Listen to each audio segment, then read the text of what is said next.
the North America Hockey Authority. And we are live in our studios here in Southern California. And I am Craig Campbell with Today's California. And I'm joining with my co-host, Ed Heathouse. He is the Seattle Kraken AHL Coachella Valley Firebird off-ice official. Long name. He's in the house today, and he's co-hosting this amazing show that we're doing for you. We're hoping to elevate all of our hockey IQs. What's going on, Ed? Hey, Craig, how are you? Long titles like that are the reason my parents gave me a two-letter first name. And I'd like to start today's show on a bit of a solemn note, but it needs to be addressed. Last weekend, we lost Adam Johnson, playing for the Nottingham Panthers in England. Adam spent 257 games in the AHL, played 13 games with the parent club, Pittsburgh Penguins. And he was unfortunately injured in a game Saturday night and passed away shortly thereafter. Adam was 29 years old, and teams around the league have done awesome memorials. I just wanted to make sure that we mentioned it. And to those of you who have little ones playing, all I ask is start them early. Get that dog collar on them. And kids hate to wear them, just like they hate neckties. But truly, it's one injury that we need to make even fewer and further between than the scarcity that already occurs. So, if you guys do not know, Adam Johnson actually was cut by a skate, I believe across his neck, and he did pass away, unfortunately. Maybe just a minute of silence. Just join us. Okay, well, thank you. Hey, why don't we move into a little bit of a lighter note? Yes. We are talking about hockey. We have a segment called Rules Segment, and why don't you take off what we're about to do? Well, Craig, nothing makes me more reminiscent than thinking about NBC hockey back in the 1970s. As a 12-year-old, 1973, I'd grab a Jethro Bodine-sized bowl and fill it full of cornflakes or Wheaties, and sit down and watch the NBC game of the week with my dad. And in 1973, the NHL had just expanded a few years prior. Hockey was in areas that weren't traditional hockey markets like Los Angeles, Oakland, St. Louis. So they commissioned the Hanna-Barbera studios to come up with a way of teaching people about the game. On the 50th anniversary of Peter Puck, which is the name of our animated tutorial friend, I wanted to share episode 1 with you today, and we'll start with offsides. You know, what's so cool about this is we're getting permission for copyright, and we're going to do the puck drop first. I think that's what Yep. You know what? Let's do that. Then there's offsides, and then there's icing. You got to get the game going first. I thought you were an expert. We brought an expert on off ice. Maybe that's why he's off ice official. Yeah. Sure. But anyway, Peter Puck, this is going to be cool. And why don't we roll a little bit of Peter Puck video for you guys? Peter Puck here again. This time I'm going to tell you about playing the game. NHL hockey, that is, the world's fastest team sport. First, let's take a look at the rink. The game starts right here at the center face-off circle, like this. The referee drops little old me onto the ice between the two opposing centers. Hi, guys. Now, easy does it, fellas. This is only a demonstration, you know.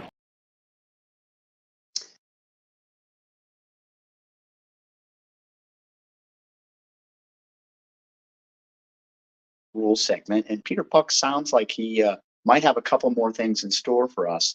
You know, the rules are something that, as learning hockey, not always that easy to really figure out, even when you're there watching, because sometimes it seems like that's a penalty, and yet you won't see the refs call those penalties. And then sometimes you don't even see anything. Looks like the guy maybe touched somebody's eyebrow, and next thing you know, he's 5 minutes for something he shouldn't have done. So We're going to continue doing these rule segments because I think it's very educational. And why don't we go back to Peter Puck? Now for the offsides that stop the game. There's what we call offside at the blue line. The puck, that's me, must always precede the attacking players across the opponent's blue line. I can be stick-handled across, passed across, or shot across. Oops, just as long as it's me first. If both skates of an attacking player cross the blue line before I do, that's a no-no. The linesman will stop play, and a face-off will take place in neutral ice at the nearest red dot. The purpose of this rule is to prevent a player from being permanently stationed in front of the opponent's goal. Not great. That's offsides right there, isn't it? That's pretty cool. You know, we have one more for you. I might as well continue on our rule segment. So thankful once again for getting permission to use this. What else we got there? Charlie? We've got icing, guys. Yeah, we might as well just say hi to Charlie. Charlie's behind Producer it. Charlie. There he is. He's Hey, guys. engineering and doing all of this for us. And sooner or later, we're going to get him a camera too, because he's the nicest looking guy of the three of us. So we got to get him on camera and his voice. In fact, he actually shot the Firebirds game last night. We'll talk about that in just a second. Hey, before we get to this next segment, just once again, welcome. We are the North American Hockey Authority. My name is Craig Campbell with Today's California, and I'm with my co-host, Ed Heathouse. He is an off-ice official for the Coachella Valley Firebirds, and we are coming at you, Today's California, todayscanada.com, and coachellavalley.com, and we thank you for wherever you're watching in North America. Please let us know where you're watching right now. If you have any comments, questions, or anything else, please put them right there, and we'll follow up either during this live or on any of the replays. So if you are watching this on a replay as well, make sure you put those comments in there, because we're very interested in the interaction and the things that you want to learn and continue to share. We're elevating all of our collective hockey IQs. And with that, why don't we go to our very last segment on rules. Now we come to icing the puck. When a defensive player finds the going hot in his zone and decides to cool things off by shooting me all the way. Yikes! Back down the rink and across the opponent's goal line. Whoa! Icing is called as soon as I touch one of the opposing players other than their goalie. In this case, a face-off then takes place all the way back in the defensive player's deep face-off circle. It's time to play NHL hockey. Woo! Keep your eye on me. I'm pretty fast.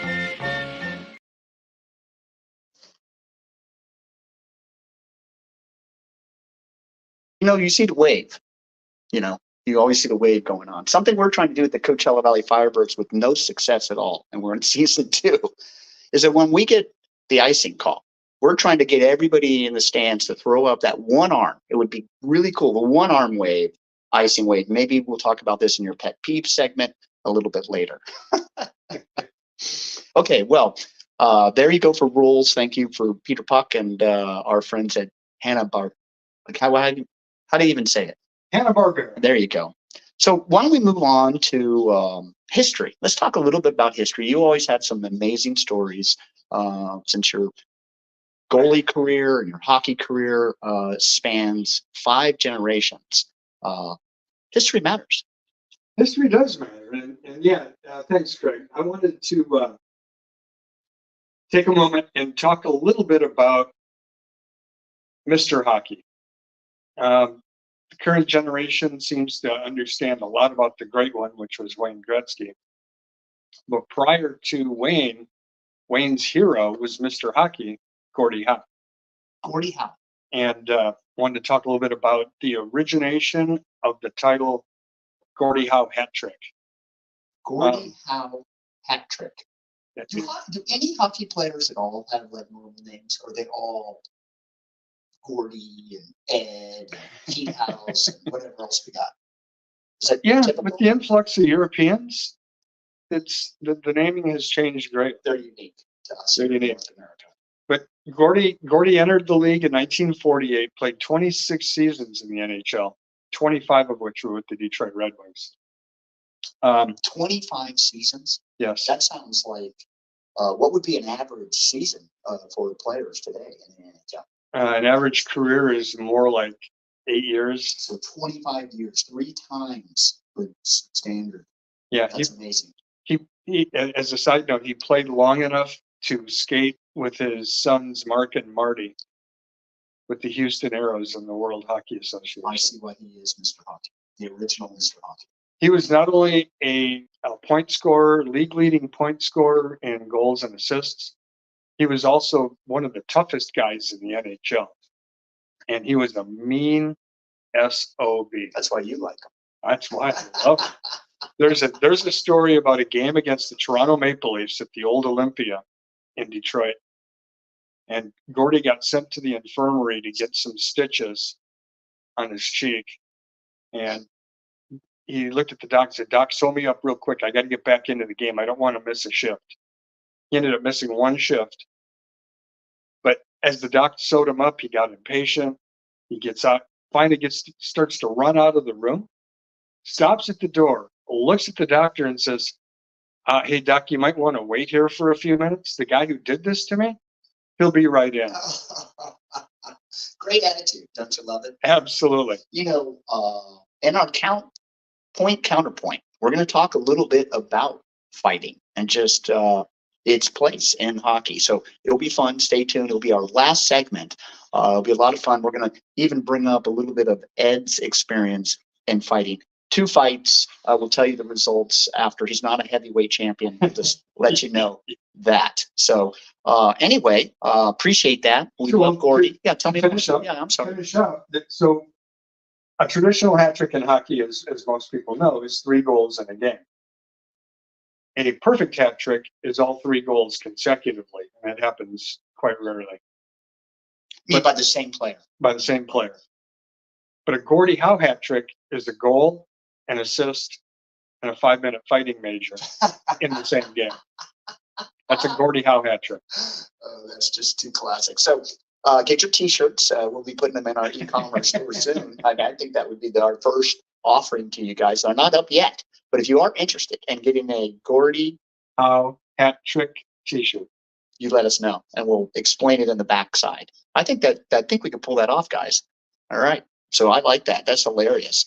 You know what? We might as well just roll right in because you're doing a great job about, this is our segment is Ed's weekly or peeve of the week. And you know what? You always give us like 10 or 12 when we're not on air. So let's try to stay with your main peeve today. I'll narrow it down to 1, and it doesn't matter which arena you're in for any game, Craig.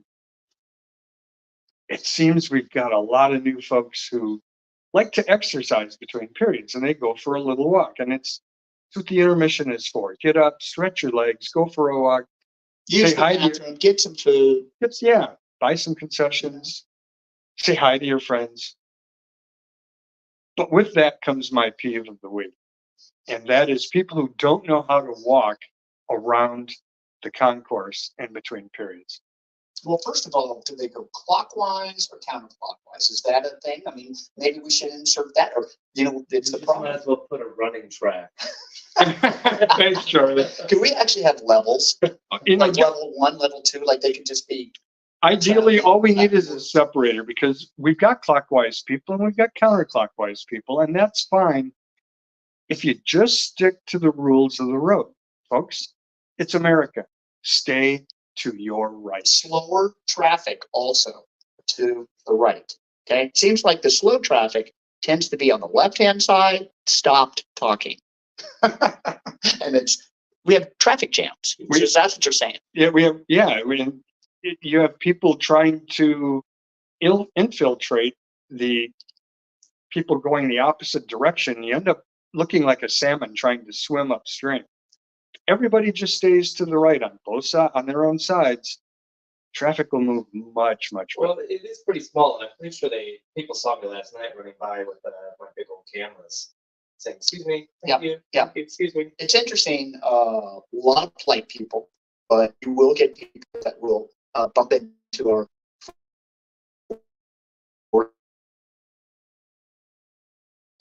Right, they're on the wrong side. We're on the right side. They could be coming on their side.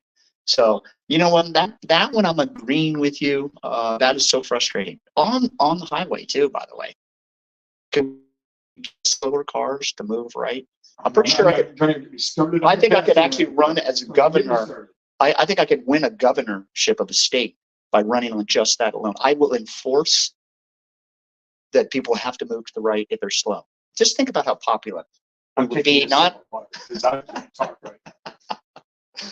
All right, I appreciate that. That is Ed's peeve of the week, and of course, you can join us every week on Wednesday at 12 o'clock and get Ed's thought for next week. It takes him a week to figure it out, so we're just moving on now. So you know what? Why don't we continue? It's kind of the same vein, and that's our snipes and chirps segment. I love hockey. I don't even know what a snipe or a chirp is, but that apparently I'm learning that actually is a hockey. These are hockey terms. They're not just things that we're making up, but it's part of the vocabulary, part of the vernacular of hockey. Chirps and snipes. Sniping and chirping is part of the game. It's the verbal part of the game, Craig.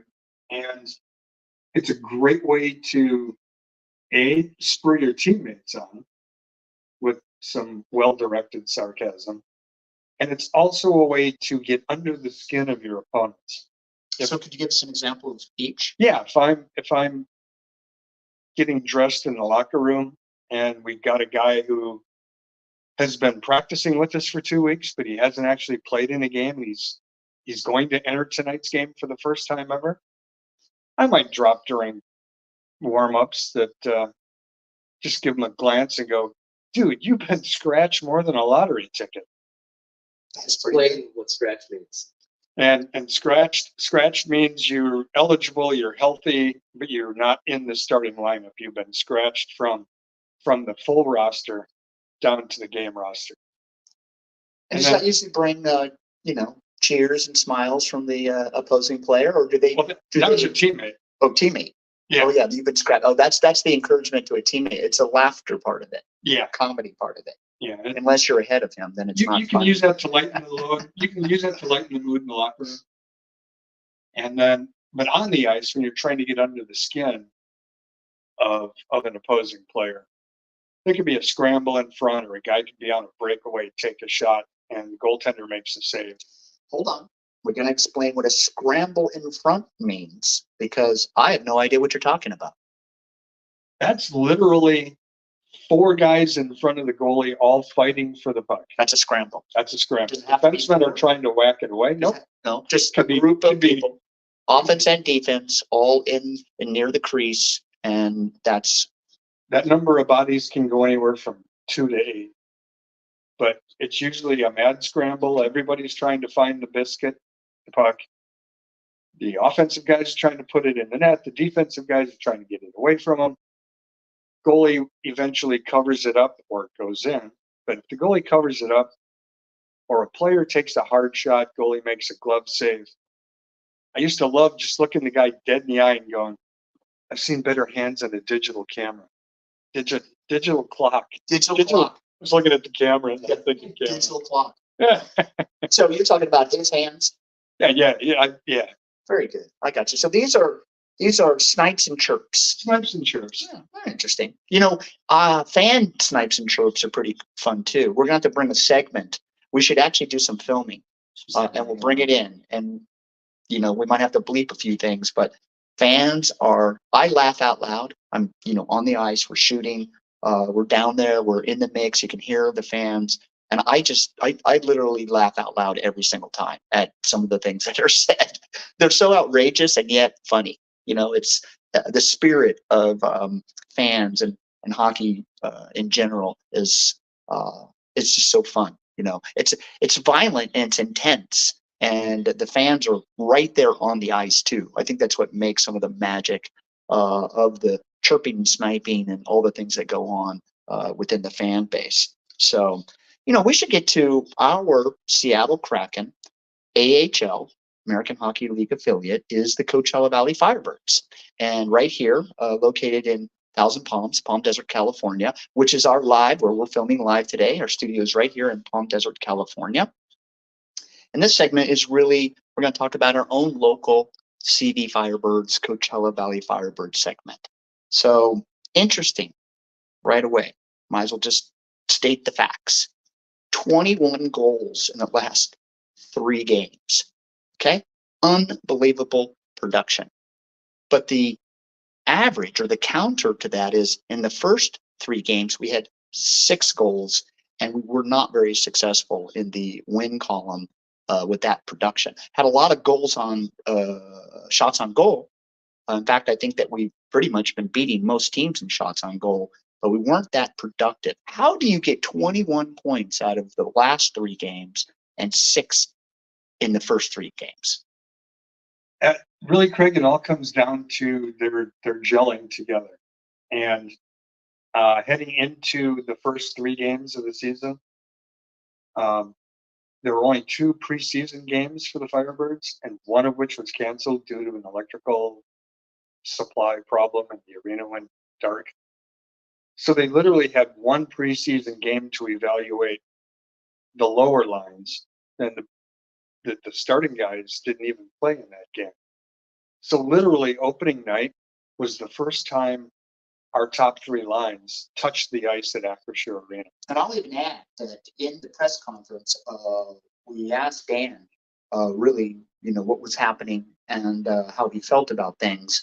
And he educated us that the players had just come in on Monday and Tuesday, and they were playing like on that Friday the 13th. So literally, he was still figuring out lines, and none of them had really played in games at all. So seemed like those first few games were a preseason, really, in a lot of ways. Sloppy play. They weren't used to each other, not sure speeds. Was the guy going to be right, left, left behind me? I know I could turn around and drop it off. No, he's not there because we've not played, on and on and on. So you're saying that really it's the professionalism of the ability that they're playing together now, and the practices and stuff have really elevated at least the Coachella Valley Firebird teams.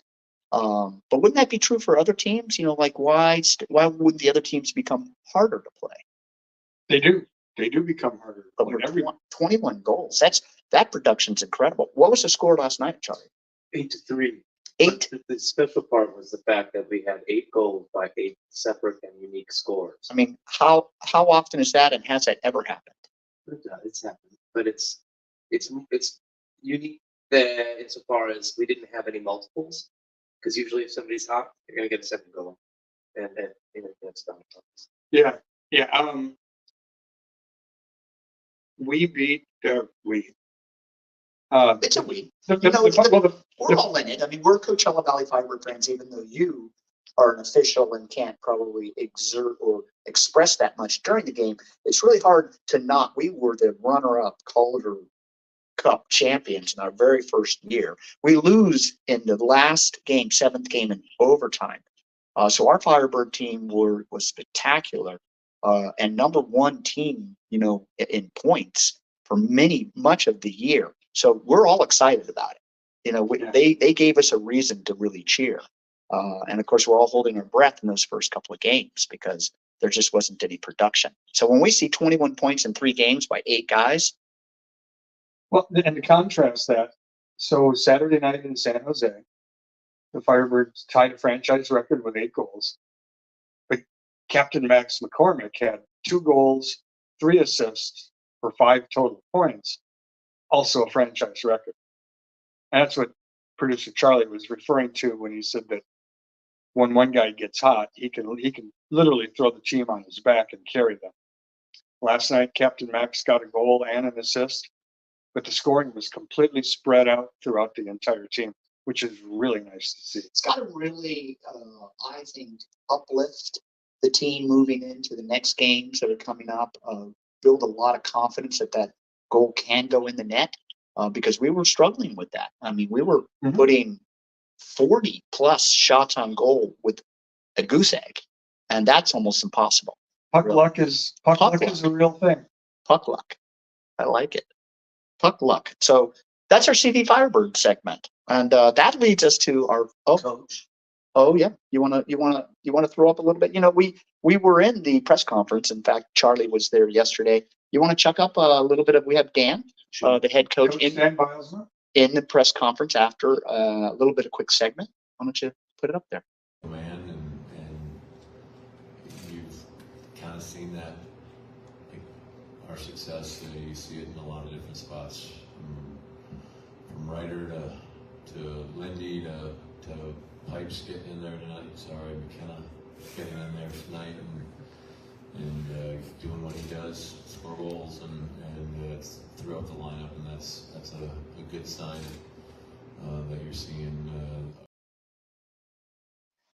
There you go. That's Dan. We have such a great privilege here. Today's California, CoachellaValley.com, credentialed for the Coachella Valley Firebirds for the second year. What's so exciting about that, not only are we able to shoot, not only do we write, do live broadcast and share, but we are able to go into those press conferences, ask questions, and get involved.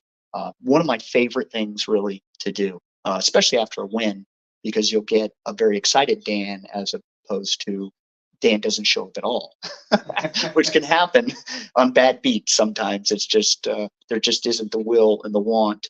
Although I will tell you that the Firebirds have been very accommodating throughout the entire season, and they've always been so gracious to media and to us to be able to bring you guys a little extra stuff. So it's kind of cool. We're right there in the press conferences. We film them live, by the way, just so any game that you see that's at home, you will be able to tune in, look at the Coachella Valley Facebook page, YouTube, and other pages, and see these live press conferences with the players. And we actually had 3 different players that we interviewed as well as Dan. So it was really kind of a neat, I think it was 3 different players. It was. Yeah. So really a great evening, not only the win, but also the excitement after the fact. So let's bring it down to our final segment.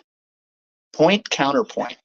Our favorite between you and me, we always are bantering or kind of deciding whether we're going to be on the same page or not. Sometimes we're not even sure whether we should tell each other what we're going to say, because that wouldn't be quite as fair. But we have a segment today about fighting. This is what we're going to talk about, because when you go through, in fact, Charlie did this amazing video. It was a fight. We rarely will show fights, and in fact, it's not that easy to capture fights. They seem to end fairly quickly, and they're really not always that exciting. But we got a pretty exciting one where the opponent was chucked into the goal net, basically into the goal post and everything else. It seemed pretty violent, and it was kind of fun. And of course, we have this mixed reaction every time. On the comments, some are appalled, some can't stand it, others are like, oh, thank God we got fighting in hockey. This is the greatest thing in the world. Old-time hockey. Now, and you were telling me, before you tell me where you're at in hockey fighting, that you're 0-2 as a goalkeeper. Now, goalkeepers never fight, but leave it to Ed to find himself in a couple of fights. I don't even know how a goalkeeper can get into a fight, I guess, unless he hit somebody in the back of the head when they weren't looking, because generally you're just not really involved necessarily in that type of action. Goalies don't want to be in it. You told me you got beat up twice. Yeah. And you're still showing the effects. How many years ago was that?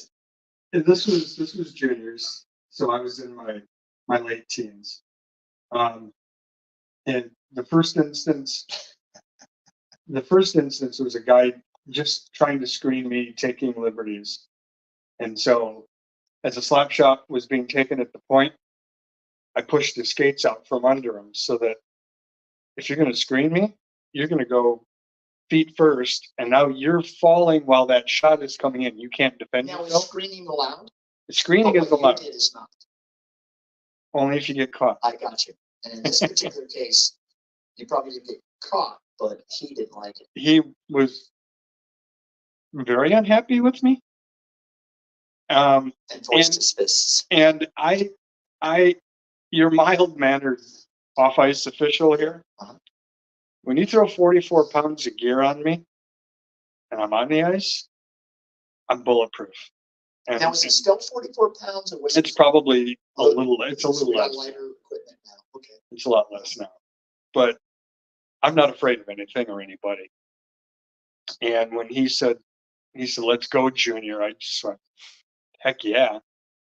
The second time, a guy was coming in on a breakaway, lost his footing on his own, and slid into me like a guy going into second base to break up a double play with his skates Skate about forward. 3 feet off the ice. Sounds very dangerous. As I attempted to jump over him, his skates caught my skates. I tumbled, and it was on. So you started this one. I did. I ripped my mask You didn't off. get called out. You just said, not happening. I'm going to go lose this fight right now. I didn't plan on losing. But as Mike Tyson says, everybody's got a plan until you get punched in the face. Right. That's funny. I ripped my helmet off, and I pretended to drop my gloves. I dropped my catching glove, but I wanted to keep the blocker glove on because I thought that would really sting. And so I was doing that as he was getting up. He dropped his gloves. I hit him with the right, which was my blocker. And I think that was the last time I touched him. At that point in time, he proceeded to give me a lesson in boxing. Okay. At the end, Become friends. That usually happens, right? After fights, everybody becomes buddies. so Respect. yeah, at the end of it, if I remember correctly, when the referee gave it to the scorer, the guy I took on got 5 minutes for fighting, and the referee, I think, generously gave me 5 minutes for receiving. Did they call that out? Did they actually say that? No, to you? no, That's funny. but That would be that's very how funny. it felt. So ultimately, my record in hockey fights is identical to Germany's record in World Wars. I'm 0 for 2, and it was ugly both times. Well, so let's just talk about it then. So, Charlie, we have upvote. Is fighting, should it stay in hockey? Some of the leagues, or the lesser leagues, or the younger leagues, lower leagues, are starting to actually remove it from the game, and they're giving multiple game suspensions for fighting. Right. Can hockey take no fighting? Is it something that needs to happen, or are we all in? Well, Charlie, what are you thinking? Well, and we'll be able to add to like the leagues that have broken down fighting. I think we first saw it in the NHL, and that's you're dealing with multi-million-dollar players. These are now assets for a corporation. For the sport and the history of the sport itself, I would say it does have a place. It might not seem that, from a layperson's view, but having also grown up playing hockey and being taken out by a mother who was scared I was going to get my butt beat, I definitely enjoyed, that part of the. Well, once Slapshot, the movie, came out, The Hanson brothers. that was intense. I mean, that glorified fighting to an extreme, and I think we all kind of appreciated it there because it's not real. But like you said, I think the monetary thing is a real deal. You lose a player simply because of non-play action. That would be almost criminal, and that seems that would really need some severe penalties. But fighting's not out of NHL, so You can. It's just that it has become penalized to the point of the penalization is excessive, such that you wouldn't want to get involved in it. Your coach is going to be pissed. I mean, look at Dan a couple weeks ago when we had that part that I recorded. and I was upset. Well, I have an amazing picture of it where the fighter is coming around trying to get a little bit of love from the players, and they're not even sure whether they should be smiling at him or not. And you see the head coach just literally, he's not even, he's showing the back of his head. It's like a no reaction at all, which is a reaction if you're a head coach. I don't think he was happy about it at all. And then we went on to lose that game, I believe. So that's even more embarrassing. Well, to Charlie's point, it is a business, and you do have millions invested in these players. And the other side of that coin is the guys who are doing the fighting aren't they're millionaires, but they're not making 13 million a year. They're making 1. And their job is to protect those guys and those assets. That's a good point. I mean, the AHL, they don't even, some of those contracts only go up to $80,000, $90,000. So in that case, Not saying that's not a lot of money, or that there should not, fighting should be outlawed because of that, but certainly makes a big difference between multi-million-dollar contracts and insurance that has to cover those things versus a $4,000 or $8,000 a month player. But does that change things? Do you think that the AHL should keep the fighting because it's Oh, not? without a doubt. Fighting has so many other aspects in terms of the game. Not only are you defending a bad hit, a late hit on one of your star players, there needs to be retribution for that. And so, yeah, the league full of Brad Marchands. yeah, exactly. So you've got the fact that you've got to protect your assets, and also let's not forget these guys are entertainers. They know they're entertainers. It's their job to go out, play a kid's sport, Good point. and be entertaining. And fighting is doggone entertaining. It can be, and the crowds go crazy for it. They're calling for fights pretty much throughout the game. You're not really sure if it's going to happen either. Sometimes these teams seem feisty, but they never really get into it. Otherwise, sometimes it's just right off.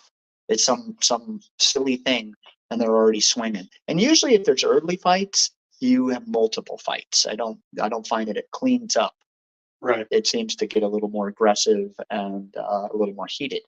And it doesn't even really matter what the score is either. You can have this frustration either break out, or like you said, some defense of a player, something that a ref didn't call, and many reasons that a player might feel that they have to even things out. So we have a yes for fighting to remain in hockey.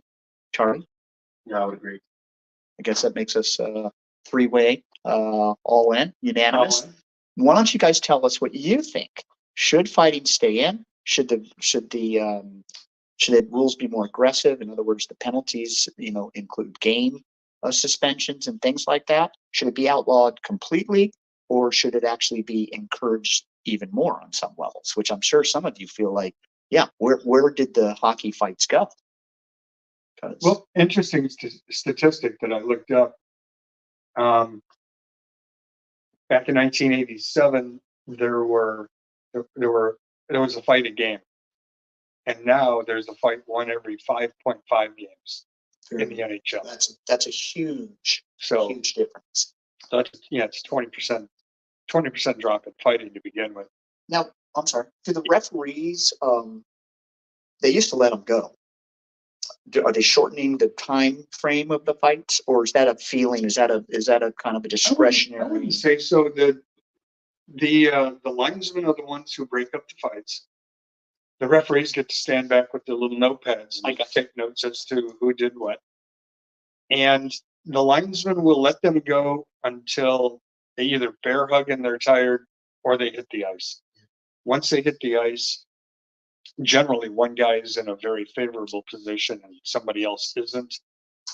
But the other critical thing with the linesman breaking up the fight is both have to be able to grab the guys at the exact same time. Right. Otherwise, if you grab one, then you're opening them up for a sucker punch, and I'm sure that's happened a lot. Well, and the referee's got to worry about his linesman partner as well, because sometimes errant punches hit linesmen instead of referees. Right. On accident, of course. Of course. That's a good point. Well, you know what? Go ahead. Back in the day, if you touched Wayne Gretzky, you dealt with Marty McSorley. Right. And there's nothing wrong with that. Other times, you're down by 2 goals, maybe 3 goals in the second period. The effort just doesn't seem to be there. The team is in a funk. Sometimes a good fight just gets everybody pumped up, gets the adrenaline going, and can be the start of a comeback. So you're saying it could be a strategy. There are strategic times to do that. Interesting. So I'm all for it. I'm all, and I, not only am I all for it, I think the league has done a good job of limiting the excess of fighting, but it belongs in the game. It's part of the game. And where else in sports other than boxing and MMA can you get that kind of action? And they're on skate. Here's the other thing. people don't get hurt during hockey fights for the most part. You're going to get some scraped knuckles, may get a black eye, maybe break your nose. But two guys on skates literally have very little leverage in terms of being able to fight. I saw a sporting documentary where they actually measured the pounds per, inch or whatever, the hitting power between a football linebacker that was completely cleated, solid ground, and a hockey player. And often people are like, well, football, they have to recover for an entire week. And hockey, they'll play back to back. How is that? And they seem like they get hit so much. But there's so much flexibility in the glass. There's so much padding on the body. And the final thing was that the skate does not allow you to lean in like a football player to literally get the leverage necessary. And I don't remember the exact number, but it was extreme. I mean, it was like, I wish I just had the number because I'm just throwing it out there, but it was like 10 times or 20 times the pressure from a linebacker hit versus a hockey hit. And the way they did that, literally they had a hockey guy run into something, full speed, and then they had a linebacker guy. Wouldn't be hard to find one to get to do that either. And it was clear that football was by far more violent and injury hitting type of sport than hockey, although it doesn't really seem that way when you think about 120 mile an hour puck, and these guys are skating at unbelievable speeds and they're running into each other. But for all the reasons that you just don't get the leverage with that blade as a foot in the ground. So thought that was an interesting add on there.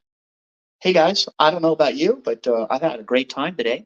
North American Hockey Authority. That's what you're listening to. We are live here in Southern California with Ed Heathouse. He's my off ice official. And Craig Campbell, in case the name hasn't been mentioned.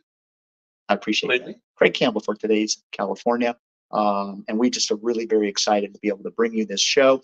Let us know what you like. Let us know what you want us to change. Put your comments in and let us know where you're watching from, please. With that said, thank you, Charlie. Appreciate all your work. Ed, love you. Gonna see you next Wednesday. Till next time. I'm out of here, big good humans. See you.